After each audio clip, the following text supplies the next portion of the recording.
সবাইকে আসসালামু আলাইকুম। আজ আপনাদের রান্না করে দেখাবো চটপটি। আজকে আমি কোনো ধরনের প্যাকেট মশলা ছাড়াই ঘরে থাকা সামান্য কিছু উপকরণে পারফেক্ট চটপটি বানিয়ে দেখাবো।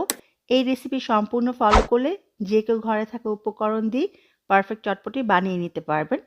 চটপটি বানানোর জন্য আমাদের লাগবে ডাবলি বা মটর। এখানে আমি হাফ কেজি ডাবলি সারা রাতের জন্য ভিজিয়ে রেখেছিলাম। এবার ডাবলি অথবা মটরগুলোকে খুব ভালো করে ধুয়ে পর্যাপ্ত পরিমাণ পানি দিয়ে দিতে হবে। ডাবলি সিদ্ধ হতে সময় অনেক বেশি লাগে, সেজন্য পানির পরিমাণটা একটু বেশি ব্যবহার করতে হবে। যদি আপনি প্রেসার কুকারে সিদ্ধ করেন সেক্ষেত্রে পানির পরিমাণটা কম দিতে হবে।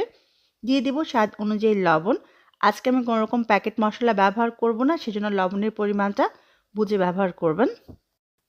প্যাকেট মশলা ব্যবহার করলে সেখানে লবণ থাকে, সেক্ষেত্রে লবণের পরিমাণটা অল্প ব্যবহার করতে হয়।